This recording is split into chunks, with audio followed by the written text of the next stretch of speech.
reducción del riesgo de infarto, ¿no? Entonces, aquí están los estudios por si gustan observarlos, y lo importante es ver que una estenosis menor al 50% no produce cambios en el ultrasonido Doppler, ¿no? Entonces, pues realmente oclusiones menores de esta velocidad no tienen mucha significancia clínica en ningún sentido, ni nos va a causar cambios en las velocidades del vaso, ni tampoco van a tener algún tratamiento específico, ¿no? Entonces, dentro de las indicaciones que tenemos para el ultrasonido Doppler de carótidas, se encuentran la amaurosis fugaz, ataques isquémicos transitorios, déficits neurológicos isquémicos reversibles, infartos leves resueltos en pacientes jóvenes, síntomas no focales, atípicos que pudieran tener etiología vascular, obviamente, prequirúrgico en pacientes de alto riesgo como abordaje prequirúrgico, postendarterectomía, post-stent carotidio, masas pulsátiles en cuello y como screening, que es lo que habíamos visto previamente. ¿De dónde vamos a hacer este ultrasonido? Obviamente, las estructuras, los troncos supraórticos, las arterias no las podemos valorar intracranealmente. Ya habíamos hablado de la situación de las arterias intracraneales, ¿no? Y por debajo, ya en los sitios donde se empieza a meter la clavícula y estructuras óseas como el esternón, pues también nos dificulta muchísimo valorar las carótidas más allá de este nivel. Entonces, básicamente estamos evaluando el segmento alrededor de la bifurcación o el bulbo carotídeo, ¿de acuerdo? Y una de las arterias que también queremos valorar es la arteria vertebral, la arteria carótida interna y la arteria carótida externa en un segmento antes de entrar a las estructuras del cráneo son valorables también. Entonces, nuestro protocolo va a incluir observar primero en escala de grises, o sea, simplemente lo que es un ultrasonido normal, todo el trayecto de las arterias para valorar visualmente si no hay alguna placa que veamos. Hay que recordar que no todas las placas son visibles o muy ecogénicas o visibles en su totalidad en el ultrasonido, debido principalmente a la composición que puedan llegar a tener las placas. Y una manera siempre, pues cuando ustedes vean una manera fácil de que identifiquen rápido cuál es la vena, cuál es la arteria, la vena generalmente se distiende más porque no tiene la capa muscular y es compresible, ¿no? La arteria pues no es compresible. Entonces hay que ir evaluándola en todo su trayecto para valorar que no haya zonas donde se pierda la luz del vaso, que se debe ver anecoica totalmente, líquido.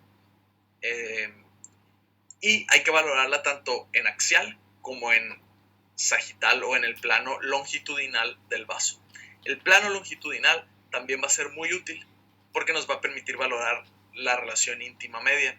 Esta relación se ha estudiado ampliamente y tanto en estudios epidemiológicos como en otro tipo de estudios se ha visto que pues es útil medirla para predecir riesgo de aterosclerosis y de oclusión, ¿no?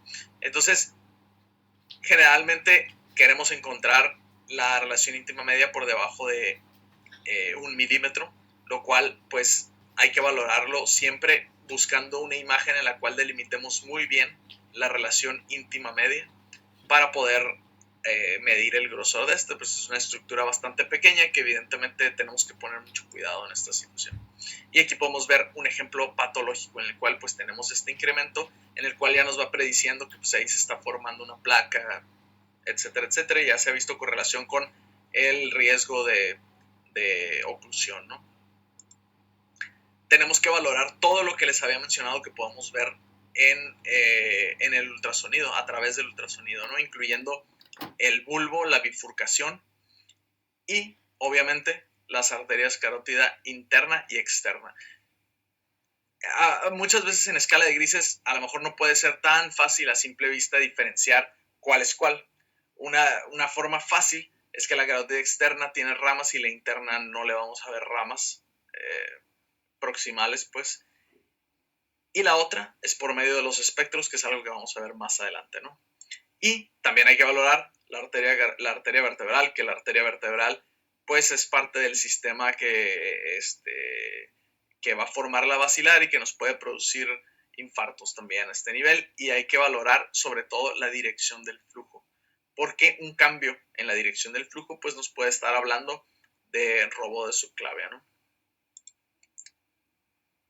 Entonces, ya después vamos a utilizar el color. El color va a ser muy importante porque el color nos va a decir muchísimas cosas. Entonces, nosotros vamos a prender el Doppler y el Doppler nos va a mostrar la dirección. Obviamente, cuando tengamos una arteria, la máquina automáticamente lo va a codificar como rojo, pero esto nosotros lo podemos cambiar, entonces tienen que tener mucho cuidado con esto. Y pues el flujo va a ser pulsátil, ¿no? Como lo estamos viendo aquí en el espectro. Va a tener la sístole, la diástole, ¿no? Entonces, nosotros generalmente para hacer la medición ya habíamos visto que no podíamos tenerlo totalmente perpendicular al vaso, que teníamos que angularlo. Entonces aquí el transductor lo tenemos en la piel, pero si se fijan le estamos dando un ángulo respecto al eje longitudinal del vaso. Y todavía más aún, aparte de este ángulo, lo que les había dicho, por computadora lo corregimos aún más. Y si se fijan, siempre en algún sitio les tienen que poner cuál es el ángulo que se está utilizando. En este caso se encuentra aquí, que es el ángulo corregido de 48 grados, lo cual es menor de 60, válido, es lo que debe de ser entre 45 y 60. Y pues estamos valorando la carótida común en su tercio proximal, ¿de acuerdo? Entonces tenemos que estar bien seguros que el ángulo está totalmente paralelo al eje longitudinal del vaso, lo cual nos va a hacer mucho más fidedigna la medida, ¿no? Y pues aquí es donde muchas veces estamos batallando para lograr encontrar que el ángulo nos cuadre, ¿no? Tenemos que evaluarla, generalmente lo que hacemos es evaluarla en tercios para así ir viendo las velocidades, las cuales no deben de tener incrementos importantes. Vamos a ver más adelante en qué consiste esto. Y tenemos que ir viendo también, analizando las paredes, el flujo. El flujo, si se fijan, debe de ser homogéneo, como lo ven aquí, lo cual es laminar, lo cual significa que las porciones del centro van avanzando discretamente más rápido que las porciones laterales, porque las porciones laterales llevan la fricción que es el pasar adyacente a las paredes del vaso.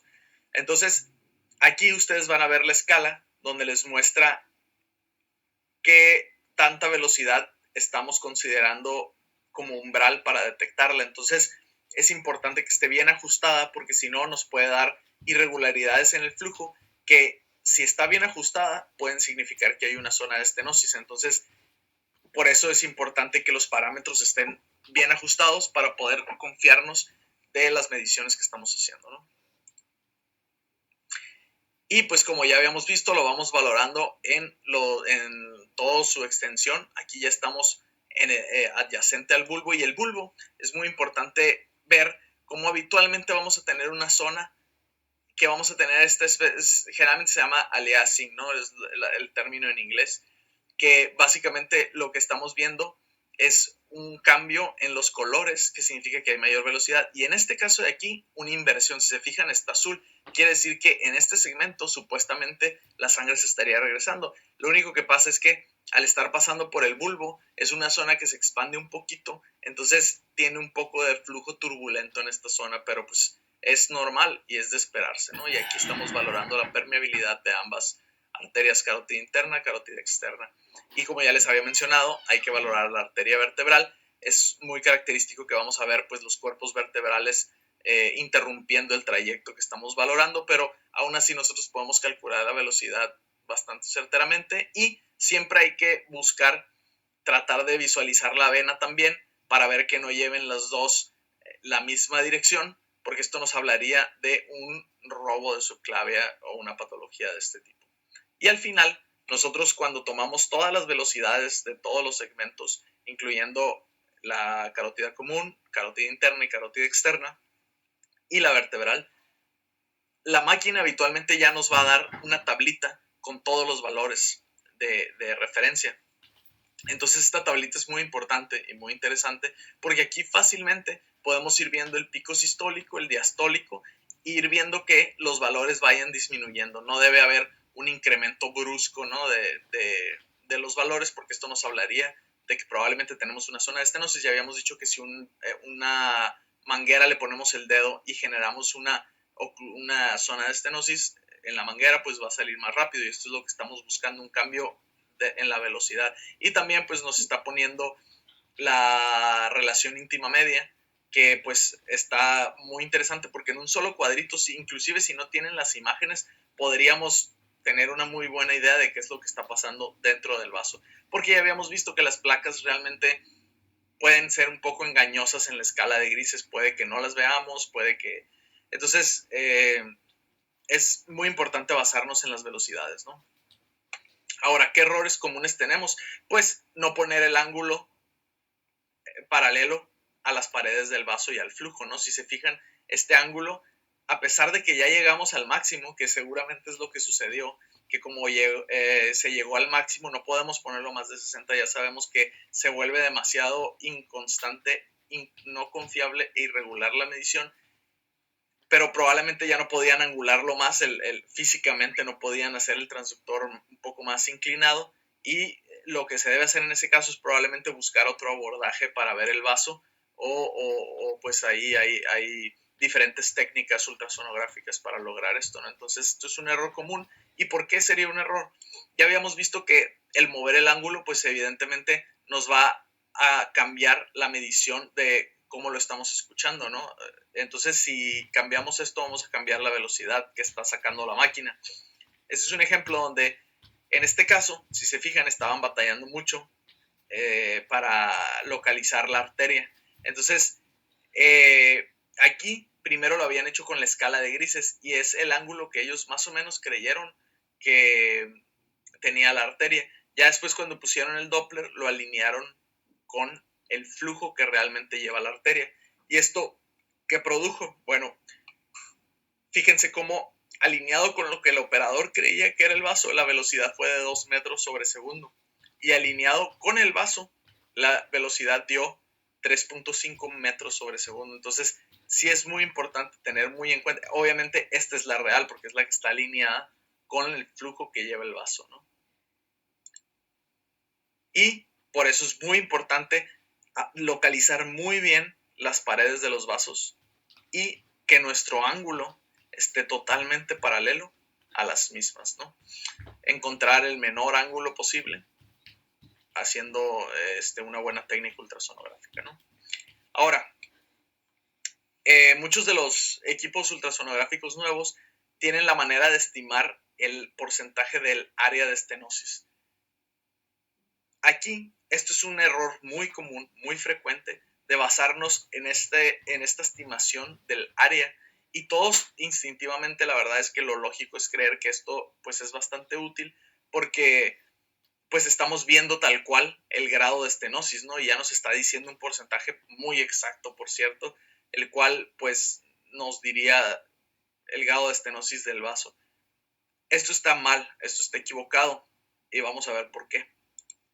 Primero, técnicamente, es muy difícil realmente lograr un sagital verdadero del vaso, ¿no?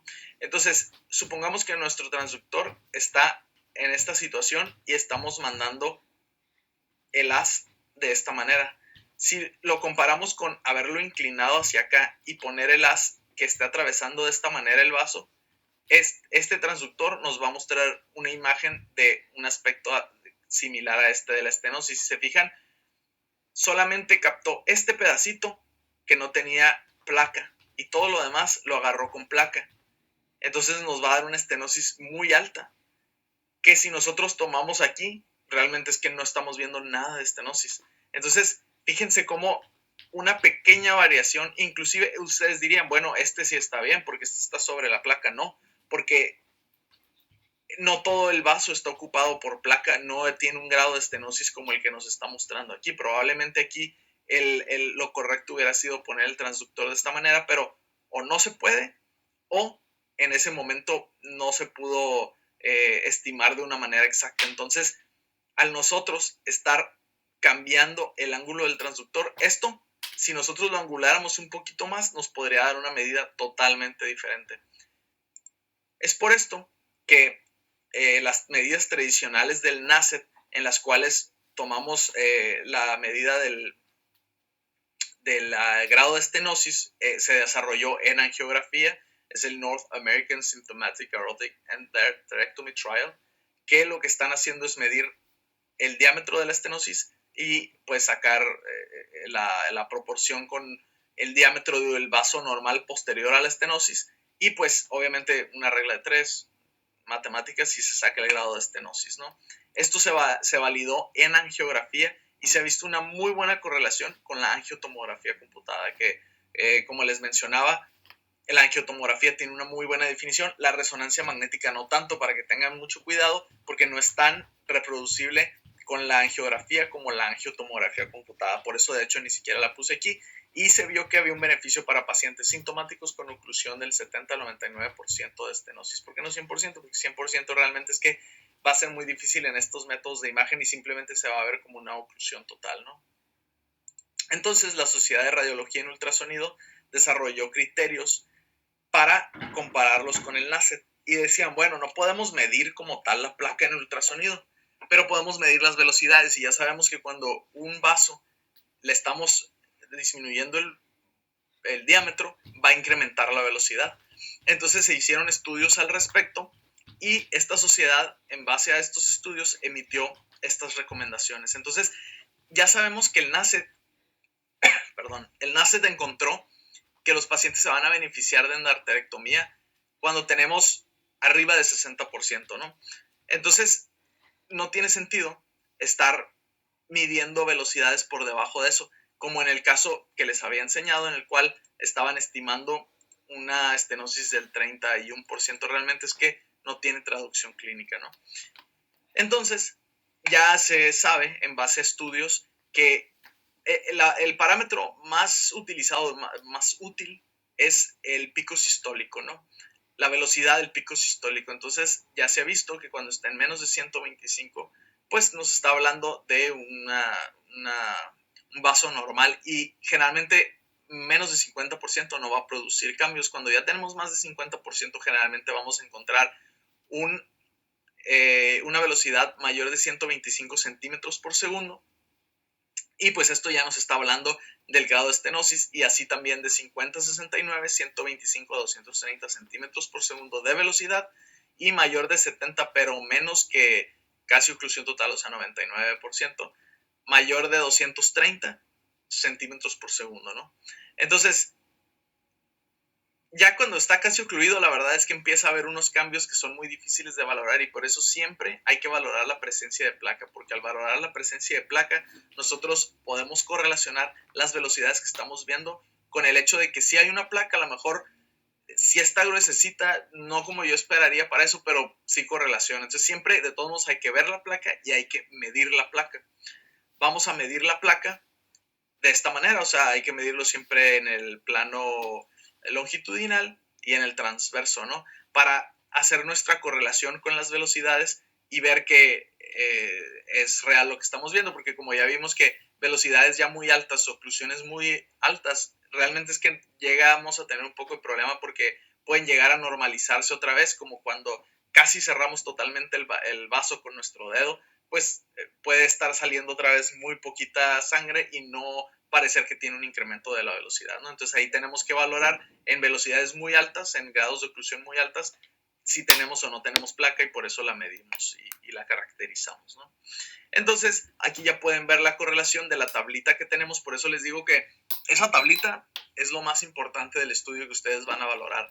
No es las estimaciones de estenosis automáticas de la máquina, nada de esto, ¿no? Va a ser esta tablita y es muy importante esta tablita para que nosotros podamos compararla con nuestros criterios y dar un buen diagnóstico. Y obviamente en base a estos grados de estenosis, la Academia Americana de Neurología ha emitido recomendaciones, las cuales, digo, le pueden poner un screenshot a la diapositiva o algo así. Y si se fijan, pues ahí ya son recomendaciones en base a las velocidades estimadas en el ultrasonido.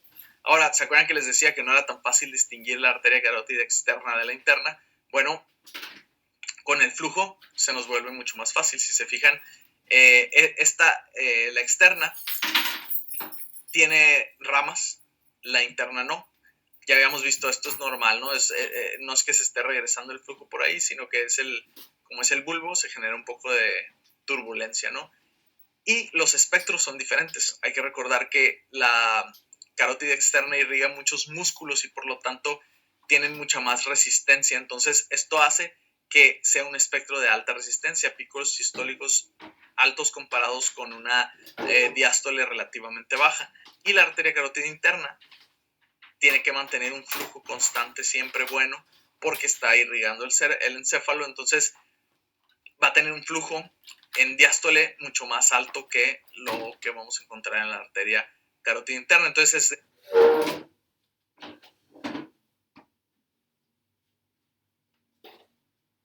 baja resistencia y de alta resistencia a la externa, ¿no?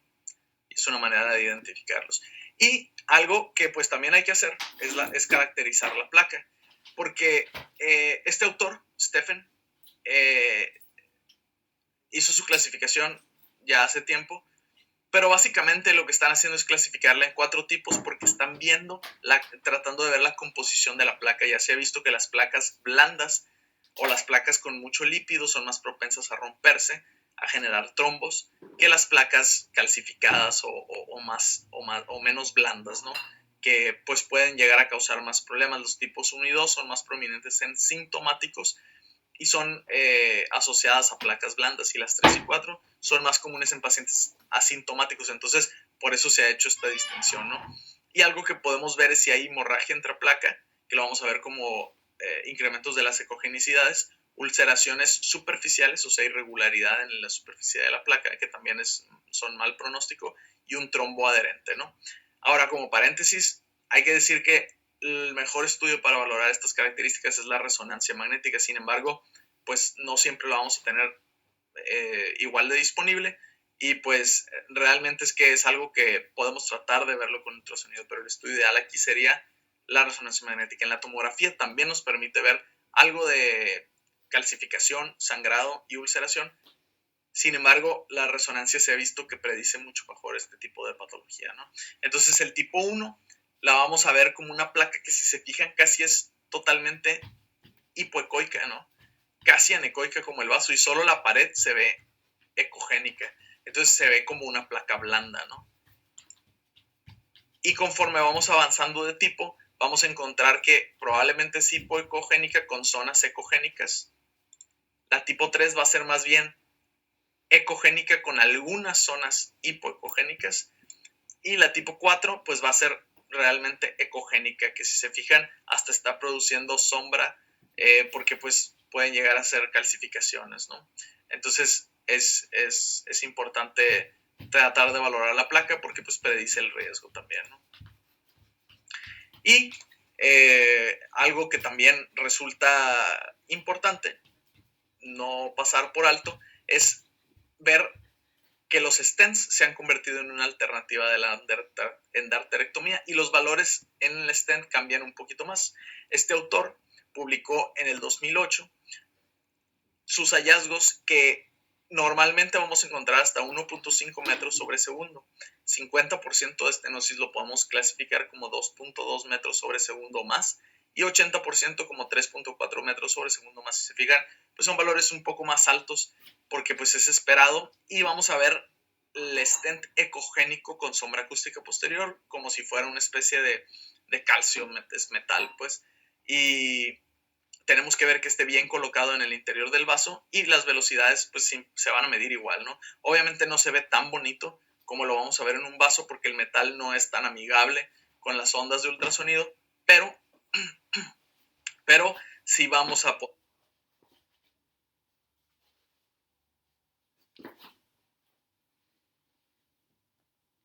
valorar las velocidades y fijarnos que estén dentro de los parámetros normales, como en este caso, que está en 0.7 metros sobre segundo, lo cual lo convierte en una velocidad normal.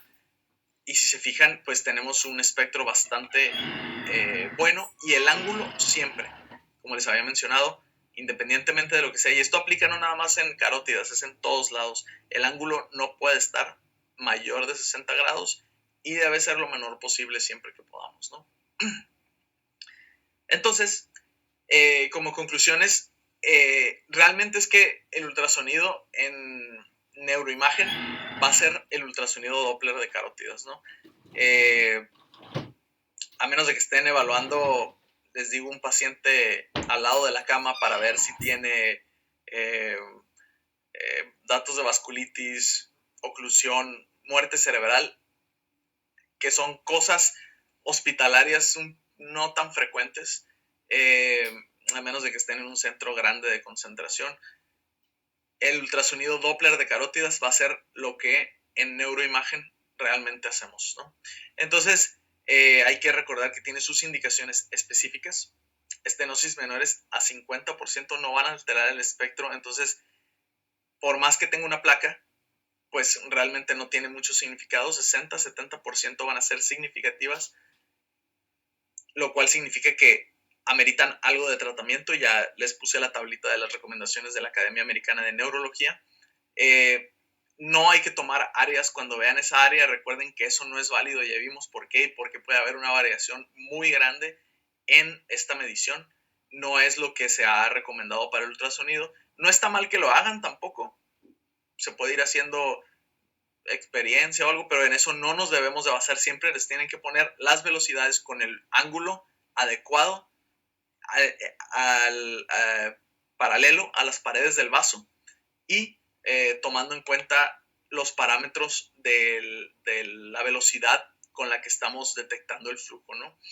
Los criterios de la Sociedad Radiológica en ultrasonido correlacionan con lo que estamos viendo en el NACET y lo que nos importa, ¿no? Los valores que realmente nos importan. De nada nos sirve estar viendo, ay, miren, tiene 45, 47% de área estenótica, tiene 82, no cambia el tratamiento si es 70 o es 82. O sea, entonces, los reportes se pueden hacer en base a estos valores, ¿no? Y es operador dependiente por todas las cosas que hemos visto. Y pues les pongo aquí como asterisco la resonancia magnética, porque en realidad, al igual que todo en la neuroimagen, es un conjunto. Entonces, si algo me gustaría que quedara claro es que no es, en la mayoría de las patologías no es o un estudio o otro estudio. Muchas veces son complemento de varios estudios. La resonancia magnética caracteriza muy bien datos de inflamación. Podemos ver inclusive realce de las paredes a la aplicación de material de contraste, realce de las paredes de los vasos, ulceraciones, hemorragia intraplaca. La tomografía valora muy bien anatómicamente el trayecto y las estenosis. El ultrasonido es bueno como método de screening para ver si la estenosis es significativa, y la angiografía pues es terapéutica también, y cuando tengamos duda en todas las demás metodologías de imagen. Entonces, es un tema que está muy padre porque pues es bonito ver esta medición del área transversa y pensar y sentirnos muy seguros con este grado de estenosis, pero pues ya sabemos, podemos explicar un poco más el por qué esta no es la manera correcta de hacer esta medición. Y pues esto sería todo por esta clase. Espero les haya gustado y espero hayan disfrutado las pláticas del curso. Muchas gracias por su atención.